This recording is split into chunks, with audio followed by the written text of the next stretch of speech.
मैं अकेला ही चला था जानिब मंजिल, लोग जुड़ते गए और कारवां बनता गया। दोस्तों, अगर इंसान की नीयत साफ़ होती है, इखलास होता है, लिल्लाहियत होती है, खुदा का खौफ होता है, दिल में डर होता है, उम्मत का फ़िक्र होता है, कौम के खिदमत का एक जज्बा होता है, सोशल वर्किंग का उसके अंदर एक एक्टिव नीयत होती है कि मैं पब्लिक की भलाई करूँगा, मैं पब्लिक को अच्छा रास्ता दिखाऊँगा, चाहे मेरा खुद का नुकसान हो जाए, चाहे मुझे सेल्फ इंटरेस्ट ना मिले, लेकिन उसका एक ही ऑब्जेक्टिव होता है, एक ही टारगेट होता है, एक ही मंजिल होती है कि मैं किस तरीके से पब्लिक की भलाई करूं, जनता की सेवा करूं। तो ऐसा आदमी हॉनेस्ट मैन कहलाता है, ईमानदार कहलाता है, कौम का खैर खा कहलाता है।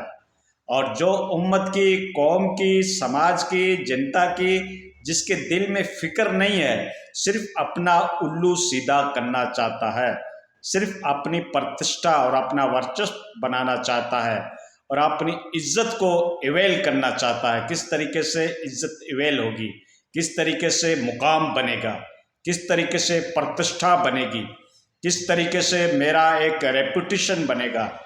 ये नीयत अगर इंसान के दिल में होती है, जिसको कहते हैं सेल्फ इंटरेस्ट, खुद का मफाद उसमें अगर छुपा हुआ होता है, तो उसकी नीयत के अंदर खोट होती है। ठीक है, हाँ। और आज के दौर के अंदर तो माइट इज राइट, जिसकी लाठी उसकी भैंस, जिसके पास दौलत है, सरवत है, पैसा है, सोर्सेस है, तो वो आज के समाज का सोशल वर्किंग कहलाता है। यानी उसको कहते हैं ये समाज सेवी है। नीयत कुछ भी हो, लेकिन उसने ऐसी अपनी पॉसिबिलिटी बना रखी है कि दौलत की कमी नहीं और सोर्सेस की कमी नहीं और आह भगत की कमी नहीं, अंधभक्तों की कमी नहीं, तो फिर वो आदमी धीरे धीरे पॉपुलर बन जाता है, शोहरत को कमा लेता है। लोग उसका इल्म नहीं देखते, उसका सेंसिबल नहीं देखते, अकल और खिदमंदी नहीं देखते, ट्रांसपेरेंसी नहीं देखते, बसीरत और बसारत नहीं देखते। बसारत तो देख लेते हैं, बसीरत नहीं देखते। तो ज़ाहिरी उसके हुलिये को, ज़ाहिरी जो उन्होंने गेटअप बना रखा है, उसके ऊपर पब्लिक चल पड़ती है और वही लीडर कहलाता है, वही कौम का निगहबान कहलाता है, रहबर कहलाता है, कौम का अपने अल्फाज में ठेठ भाषा में कह दो ग्वालिया कहलाता है, कायद कह दो, रहबर कह दो, कौम को रिप्रेजेंटेटिव करने वाला कह दो, तो वो कहलाता है माइट इज़ राइट, जिसके पास लाठी उसकी भैंस, यानी जिसके पास पावर है, शक्ति है, तो वो चारों नाचार पब्लिक उसके पीछे चल पड़ती है। और कुछ आज के मौजूदा वक्त की ये रिक्वायरमेंट भी बन चुकी है कि एक दौलत के बगैर तो कोई इशू फाइट नहीं किया जा सकता, कोई मुद्दा हल नहीं किया जा सकता। तो दौलत आज के ज़माने की ज़रूरियात है, बेसिक नीड जिसको कहा जाता है, असद ज़रूरियात, वो ये हो गया है। ठीक है ना, हाँ। तो एक गांव में अगर सारे लोग नंगे रहते हो, वहाँ पर अगर आप कपड़ा पहन के जाओगे तो लोग आपके ऊपर हंसेंगे, ये क्या पहन रखा है। तो इस तरीके से जब ये अंधविश्वास ज़्यादा फैल जाता है और पब्लिक के नज़रियात, उसके थाउट, उसके अफकार, उसकी सोच और उसकी आइडियोलॉजी इस किस्म की बन जाती है, तो फिर तो जाहिर बात है कि उसके अंदर नेता भी ऐसे होने चाहिए, लीडर भी ऐसे होने चाहिए और कौम के गाइड करने वाले भी ऐसे होने चाहिए। उसको भी वैसा ही बनना पड़ेगा जैसे पब्लिक की मंशा होती है, उसका उद्देश्य होता है। लेकिन देखो दोस्तों, गरीब गुरबे की मदद का जज्बा होना चाहिए, दिल के अंदर एक एहसास होना चाहिए, तो वो अल्लाह की निगाह में भी मकबूल है, अल्लाह भी उसकी नुसरत करेगा जिसके दिल के अंदर ईमानदारी है, शराफत है। दूसरी बात दोस्तों, जिस कौम के अंदर एकता नहीं होती है, इत्तेफाक नहीं होता है, इंटीग्रेशन नहीं होता है, एक प्लेटफॉर्म पे कौम नहीं रहती है, या एक मुद्दे के ऊपर, या एक इशू के ऊपर, या एक एजेंडे के ऊपर अगर कौम नहीं रहती है या एक दिशा को इख्तियार नहीं करती है, तो फिर क्या है कि जाहिर बात है नाकामी का मुंह देखती है, असफलता का द्वार उनके लिए खुल जाता है। वो कौमें कभी तरक्की नहीं करेगी, डेवलप नहीं होगी, उस कौम की कभी इर्तिका की मंजिलों को नहीं छूएंगे, क्योंकि उनके जज्बात ही मजरूह हो चुके हैं, उनकी सोचन शक्ति ही डाउन हो चुकी है।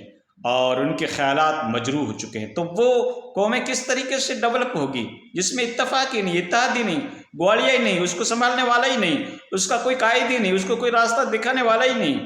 मुझे रास्ता दिखाकर मेरे कारवां को लूटा, इधर आ गले लगा लो तुझको ये गर्दिश ज़माना, शायर ने कहा था। तो हमको जो भी रास्ता दिखा रहे हैं वो समझो कि लूट ही रहे हैं, मंजिल को ही लूट रहे हैं, हदफ को ही लूट रहे हैं और अपना घर भरने की कोशिश कर रहे हैं, अपनी पॉसिबिलिटी को उजागर करने की कोशिश कर रहे हैं। ठीक है, हाँ बातें ज़रूर आपको कड़वी लगती होगी लेकिन दोस्तों दुनिया का ऑब्जर्वेशन तो यही बता रहा है, दुनिया के तजर्बात, शवाहिदात, ऑब्जर्वेशन और क्या कहते हैं असेसमेंट यही बता रहे हैं कि ऐसा ही हो रहा है। ठीक है ना, हाँ तो ऐसे लोगों के साथ तो ऐसा ही होगा।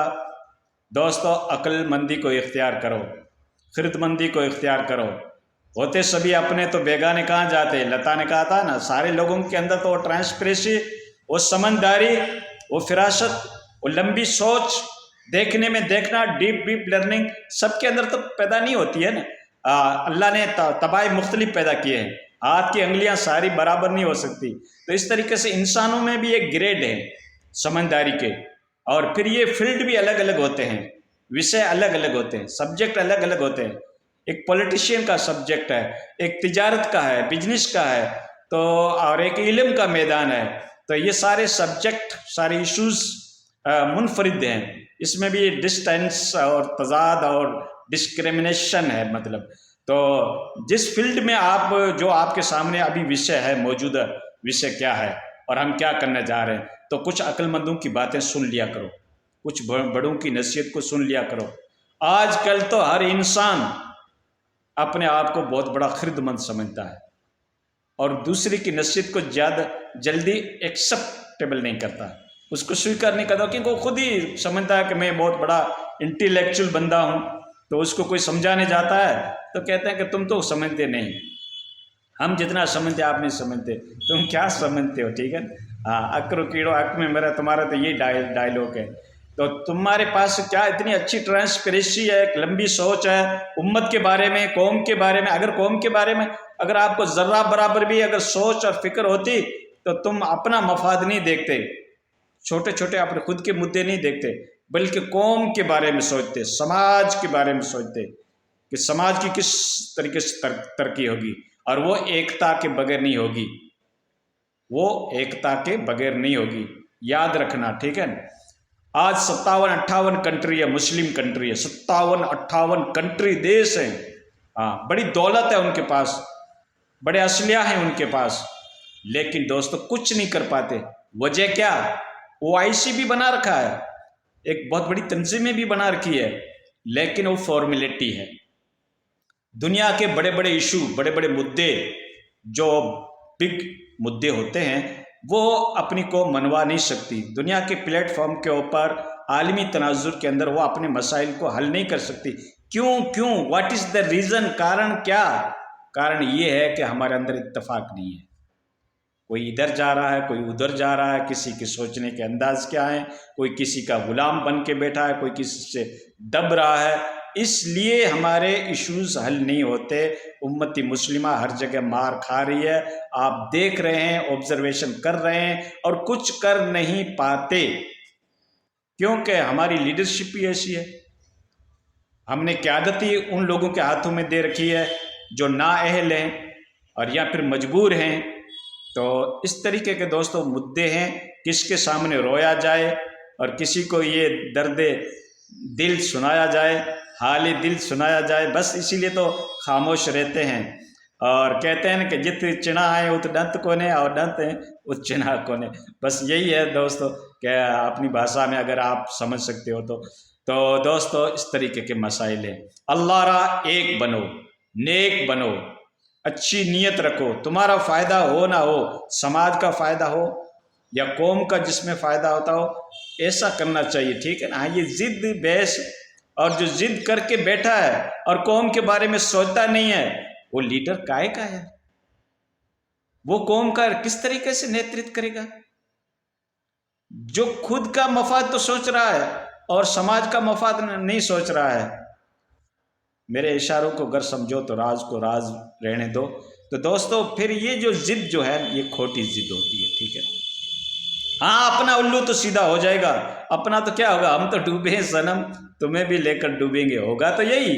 लेकिन फिर ना वो खुदा ही मिला ना विसाल सनम, या यूं कह दो बाल्फाज दिगर, धोबी का कुत्ता ना घर का ना घाट का।